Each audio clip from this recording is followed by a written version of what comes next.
Եվ այս պահին կարևոր է իմանալ էջն է, որտեղ մենք ունենում ենք հյուր, ով նեղ մասնագիտական գիտելիքներ ունեցող անձ է և ձեր կողմից բարձրաձայնվող խնդիրներին և հարցերին տալու է սպառիչ պատասխան։ Իմ հյուրն է Երևանի պետական համալսարանի քաղաքացիական իրավունքի ամբիոնի դասախոս, իրավաբանական գիտությունների թեկնածու, փաստաբան Արսեն Հովհաննիսյանը։ Բարև ձեզ, պարոն Հովհաննիսյան։ Շնորհակալ եմ մեր հրավերն ընդունելու համար։ Ես եմ շնորհակալ։ Ես առաջարկում եմ դիտել տեսանյութը, հասկանալ, թե ինչ իրավիճակ է քաղաքացին ներկայացնում, որից հետո նոր անցնել քննարկման։ Շատ լավ։ Խնդրեմ։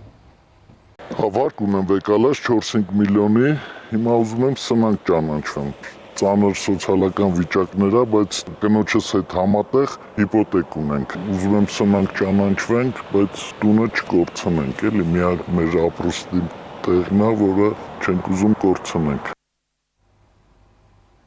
Քաղաքացին ներկայացնում է հասարակ մի իրավիճակ, կարծում եմ, որ տարածված է։ Շատ տարածված է։ Ունի վարկային պատմություններ, ունի նաև հիպոթեկով գնված տուն, որտեղ երկու անձիկ են, փաստացի վարկառու ինքն ու կինը, փորձում է սնանկության գնալ, բայց այնպես, որ իր սեփական բնականից չզրկվի։ Սկսենք ամենասկզբից, ինչ է կարևոր իմանալ այս խնդրի լուծման համար։ Շատ լավ։ Նշված խնդիրները, ինչպես ճիշտ նկատեցիք, շատ հաճախ են հանդիպում, երբ որ քաղաքացիները ստանձնում են վարկային պարտավորություններ, հետագայում դրանք չեն կարողանում կատարել եւ կանգնում են լուրջ խնդիրների առջև, այդ թվում նաեւ իրենց գույքը տվյալ իրավիճակում, ինչպես տեսանք, քաղաքացին նկարագրում է, որ միակ բնակարան ունի, այսինքն միակ բնակարանը կորցնելու վախի առջև։ Եվ տվյալ իրավիճակում կարևոր է իմանալ մի քանի հանգամանք, առաջին հերթին, որ քաղաքացու նկարագրած դեպքը, երբ որ վերջինս ցանկանում է սնանկության գնալ, վերաբերում է կամավոր սնանկությանը։ Ընդհանրապես օրենքը սնանկության մասին օրենքը նախատեսում է երկու հնարավորություն՝ հարկադրված սնանկություն եւ կամավոր սնանկություն։ Այս իրավիճակը կապ ունի կամավոր սնանկության հետ, երբ անձը չունի բավարար դրամական միջոցներ իր պարտավորությունները մարելու համար եւ ցանկանում է սնանկության ճանապարհով այդ գործընթացը անցնել։ Չբացառենք նաև այն հանգամանքը, որ քաղաքացին գուցե ամիսներ շարունակ չվճարի եւ արդեն հարկադիր սնանկության գնա։ Եթե վերջինս չունի իրականում դրամական միջոցներ ընդհանրապես վարկային պարտավորություն մարելու համար, այլ ոչ թե, այսպես ասած, ինչ որ ձևով կարողանում է մարել միջև կարողանա իրավիճակից ելք գտնել, եթե վերջինս չունի դրամական միջոցներ, ապա տևական ժամանակ պարտավորությունները չկատարելը կարող է հանգեցնել նաև հարկադրված սնանկության, որի դեպքում օրենքը նախատեսում է հետևյալ իրավիճակը, որ հարկադրված սնանկության համար անհրաժեշտ է 2 միլիոն դրամը գերազանցող անվիճելի վճարային պարտավորություն եւ դրա 90-օրյա եւ ավելի ժամկետով կետանց։ Ինչա նշանակում անվիճելի վճարային պարտավորություն, որ այդ պարտավորությունը կամ չի վիճարկվում, եթե պարտատերը դիմում է սնանկության դատարան դիմումով եւ պարտապանը 15-օրյա ժամկետում չի վիճարկում այդ դիմում նշված պարտավորությունը, կամ եթե վիճարկում է պարտավորությունը, սակայն այդ պարտավորությունը բխում է մի քանի հիմքերից, կամ դատական ակտից է բխում եւ չկա հաշվանցի հնարավորություն, այսինքն չկա տվյալ պարտադիրոջ հետ այլ պարտավորություն, որով պարտապանն էլ պարտատերը այդ անձի հանդեպ ինքն էլ ունի դրամական պահանջ, չեն կարող հաշվանցել, կամ բխում է գրավոր գործարքից եւ պարտապանը չի կարողանում ցույց տա, որ այդ գրավոր գործարքի դեմ առարկելու բավարար հիմքեր ունի, կամ բխում է հարկեր, տուրքեր կամ այլ պարտի վճարներ վճարելու պարտականությունից։ Տվյալ իրավիճակը երկրորդ դեպքն է, բխում է գրավոր գործարքից եւ եթե տևական ժամանակ վճարումը չկատարվի եւ վճարման ժամկետը խախտվի 90 օր եւ ավել ժամկետով եւ գումարի չափը գերազանցում է 2 միլիոն դրամը, կարծես թե տվյալ իրավիճակում այո գերազանցում է, բանկը ունի իրավական հնարավորություն դրվյալ իրավիճակում միանգամից սնանկության դիմում ներկայացնել դատարան։ Այս դեպքում ռիսկերին անդրադառնանք, քաղաքացին ունի բնակարան հիպոթեկային պայմանագրով գնաց, ինչ ռիսկեր կան այստեղ թաքնված։ Նայեք, ռիսկերը բազմաշերտ կարող են լինել, մեկ կամ երկու չեն։ Քաղաքացու հայտնած տեղեկությունից մենք կարող ենք ենթադրել, որ խոսքը վերաբերում է հենց տվյալ բանկում ձևակերպված հիպոթեկին եւ տվյալ բանկի հետ իր դրամական հարաբերությանը, այսինքն եւ վարկն է տվյալ բանկում։ Այսինքն խոսքը գնում է մեկ բանկի մասին։ Այդպես պատկերացրեցինք մենք ամեն դեպքում, քանի որ դրա վերաբերած ստույգ տեղեկատվություն չունենք, եկեք քննարկենք երկու տարբերակներ։ Շատ լավ։ Եթե խոսում ենք մեկ բանկի մասին, երբ որ եւ վարկն է տվյալ բանկում ձևակերպված եւ բնականաբար գույքը գրավադրված է տվյալ բանկում, նախ եթե հարկադրված սնանկության պարագայում գրավով ապահովված պարտավորությունների պարագայում այդքան էլ նպատակահարմար չի թվում բանկի համար, որ գրավի առարկայի բռնագանձման գործընթացի փոխարեն վերջինս սնանկության գործընթաց նախաձեռնի, այսինքն եթե քաղաքացին պետք է սպասի բանկի կողմից սնանկության գործընթացի նախաձեռնմանը, դա իհարկե շատ հանգամանքներ կան, որոնք պետք է հաշվի առնվեն, բայց զուտ այս փաստերով, եթե կա գրավի առարկա, որի վրա կարող է բռնագանձում տարածվել, այո, բանկի համար ավելի հեշտ է այդ գրավի առարկայի վրա բռնագանձում տարածելը, հեշտ հարաբերական իմաստով, որովհետև դա էլ հեշտ գործընթաց չէ իհարկե, բայց սնանկության գործընթացի հետ համեմատած ավելի հեշտ է, ես ընդամենը երկու առանձնահատկություն նշեմ այդ մասով, որ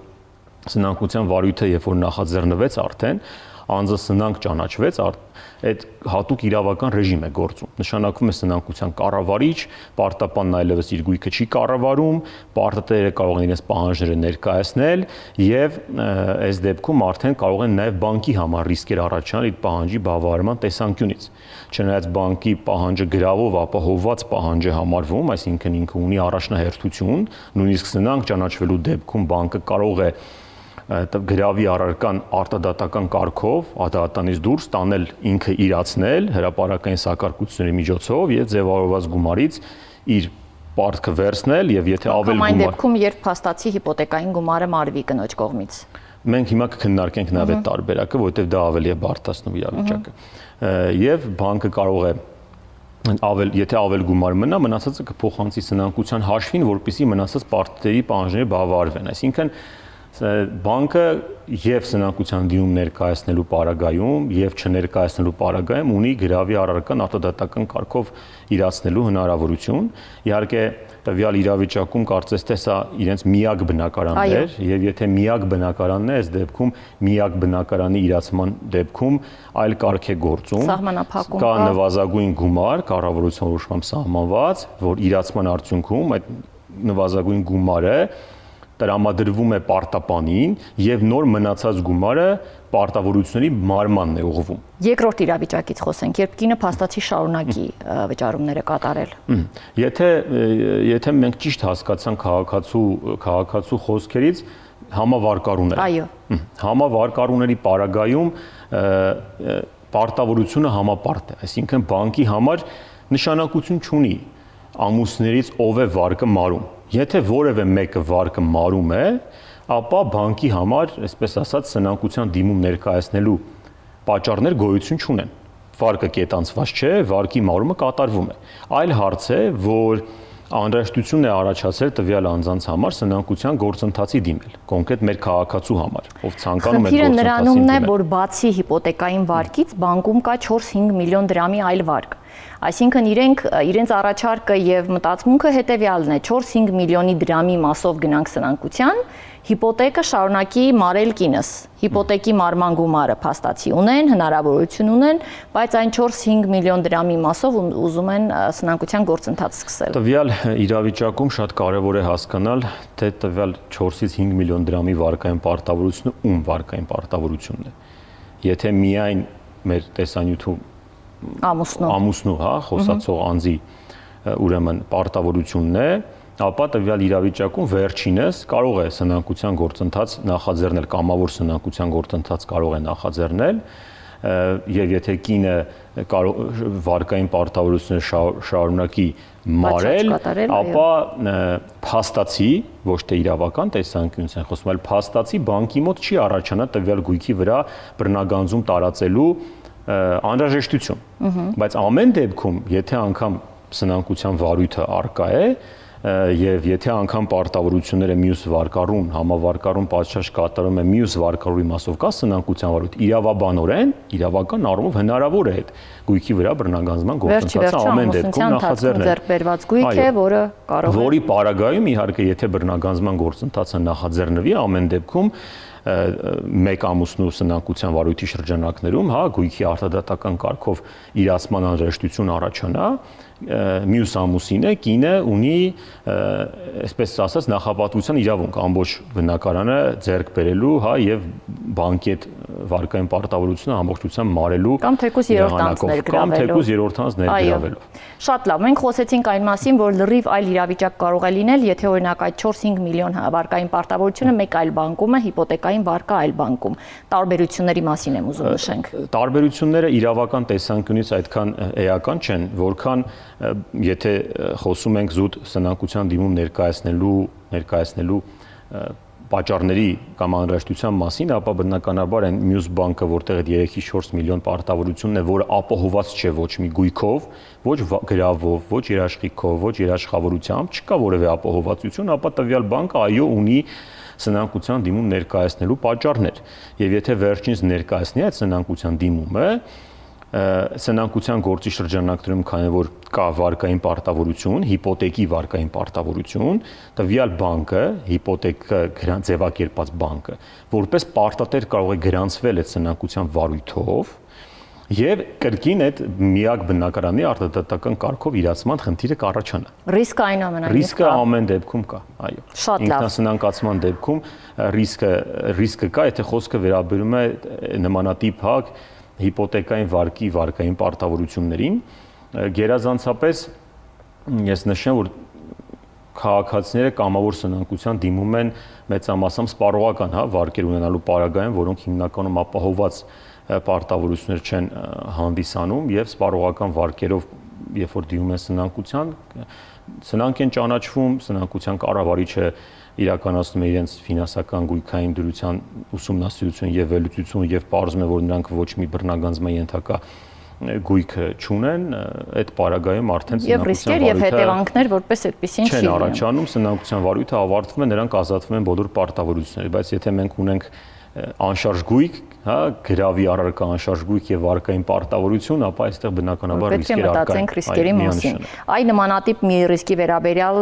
նամակ է մեզ ուղարկել քաղաքացին, եթերից րոպեներ առաջ ենք ստացել նամակը, նկարագրում է իրավիճակ։ Նշում է, որ 1.5 տարի առաջ մեքենա է գնել փոխանակմամբ, մեքենան եղել է 8 միլիոն արժողությամբ, սակայն ձևակերպել են 3 միլիոն դրամ եւ այն 5 միլիոն դրամի փոխարեն ինքը իր մեքենան արել է փաստացի անվանափոխություն է արել գնորդի կնոջ անունով եւ պարզ չէ կինը ամուսնական հարաբերություններ իրականում առկայեն չեն եղել, տեղեկացրել է, որ կինս է արել է կնոջ անունով։ Այսինքն երկու մեքենան էլ նույն րոպեին անվանափոխություն է եղել, մեքենաներից մեկի վաճառքը ձևակերպվել է 3 միլիոն դրամ։ Հիմա այից ումից մեքենան ինքը գնել է, նշում է, որ այդ այս պահին սնանկության վարույթում է, սնանկ է ճանաչվում, կառավարիչը դիմել է ինձ եւ ասում է, որ մեքենան ոչ թե 3 միլիոն է, այլ 8 միլիոն է եւ 8 միլիոն պատճառված վնասի հատուցման պահանջով քաղաքացիական հայց է ներկայացրել դատան մեր քաղաքացու դեմ։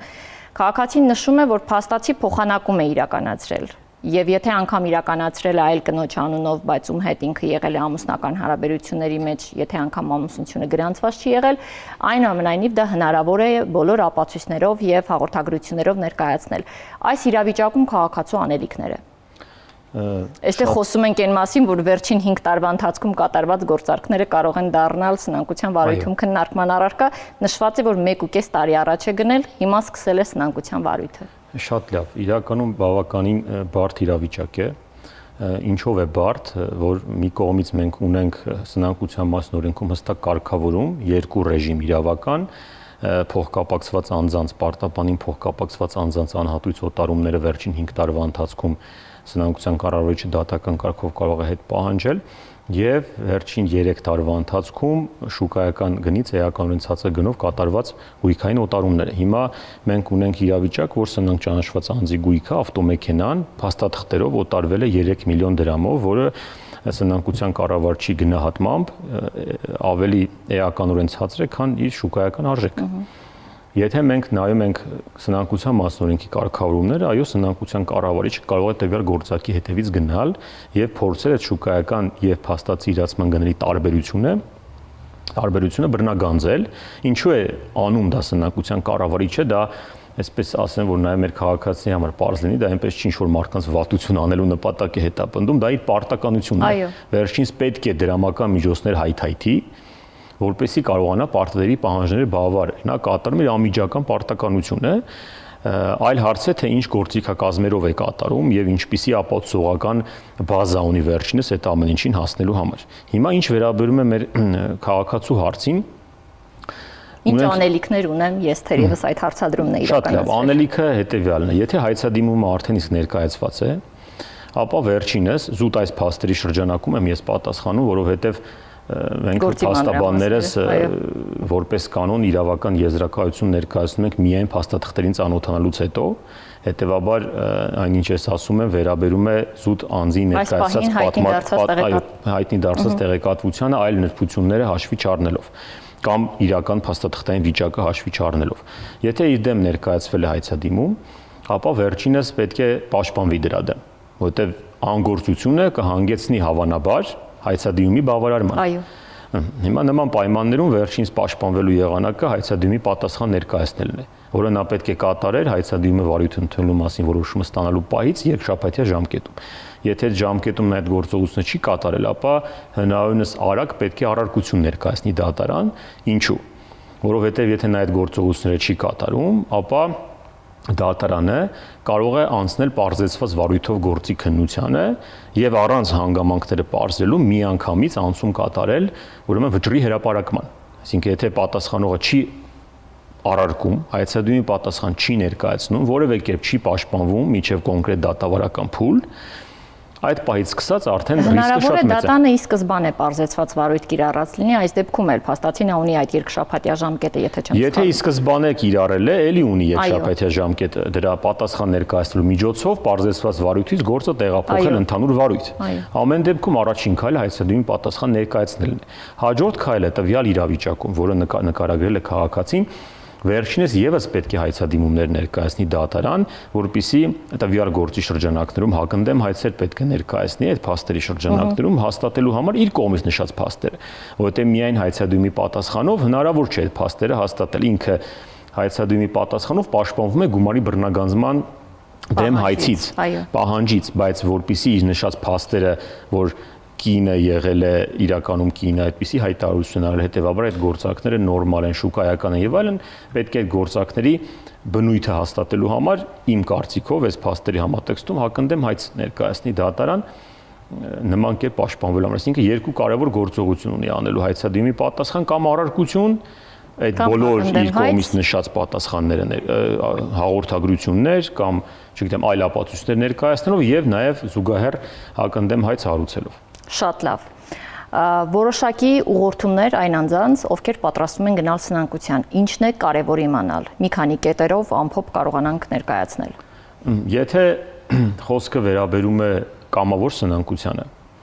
ապա կարևոր է իմանալ հետեւյալ հանգամանքները։ Առաջին հերթին կամավոր սնանկության համար պետք է որպիսի, եթե ֆիզիկական անձանց մասին ենք խոսում, ֆիզիկական անձի գույքը, այսինքն իր ունեցած ակտիվները, դրանց արժեքը 2 միլիոն եւ ավելի դրամով պակաս լինի պարտավորության չափից։ Օրինակ, անձ ունի 1 միլիոն դրամի գույք ընդհանուր առմամբ, շարժական, անշարժ, էական նշանակություն չունի, դրամական միջոց, արժեթուղթ, կապ չունի, բաժնետոմս, պարտատոմս, ամեն ինչ իրար հետ։ 1 միլիոն դրամի գույք եւ ինքը ունի 4 միլիոն դրամի պարտավորություն։ Այդ անհավասարակշռության պարագայում վերջինս կարող է նախաձեռնել սնանկության գործընթաց, կամավոր սնանկություն եւ եթե մյուսը արդեն անվիճելի վարչական գործերով, անվիճելի անբողոքարկելի վարչական ակտերով առաջադրված դրամական պարտավորությունների գծով եւս վերջին անձը կարող է ուրեմն այսպես ասած ինքնասնանկացման գործընթաց նախաձեռնել։ Իրավաբանական անձանց պարագայում տվյալ գործընթացը ուրիշ ձև է իրականացվում, այսինքն եթե ֆիզիկական անձանց դեպքում ակտիվների արժեքը գնահատման ստանդարտներով է իրականացվում, ապա իրավաբանական անձանց դեպքում արդեն հաշվապահական ստանդարտներով է գնահատվում գույքի արժեքը եւ ֆիզիկական անձի դեպքում այդ հաշվարկի մեջ չեն մտնի այն գույքերը, որոնք օրենքով նախատեսված կարգով բռնագանձման ենթակա չեն։ Օրինակ, եթե անձը միակ բնակարան ունի, այդ միակ բնակարանի արժեքը այդ իր ակտիվների արժեքի մեջ հաշվարկի համար չի ներառվում։ Այսինքն եթե ինքը ունի մի հատ տուն, որը արժե 20 միլիոն դրամ, եւ ինքը ունի 5 միլիոն դրամի պարտավորություն եւ այլ ոչինչ չունի, այդ 20 միլիոն դրամը չենք հաշվում։ Այդ 5 միլիոնը բավարար է տվյալ պարագային, որովհետեւ ինքը սնանկության գործընթացը նախաձեռնի։ Ձեր շնորհակալություն եմ հայտնում մեր հրավերն ընդունելու համար, մեր հեռուստադիտողներին հիշեցնում, որ այնինչ որ այստեղ քննարկվում է, կարևոր է իմանալ։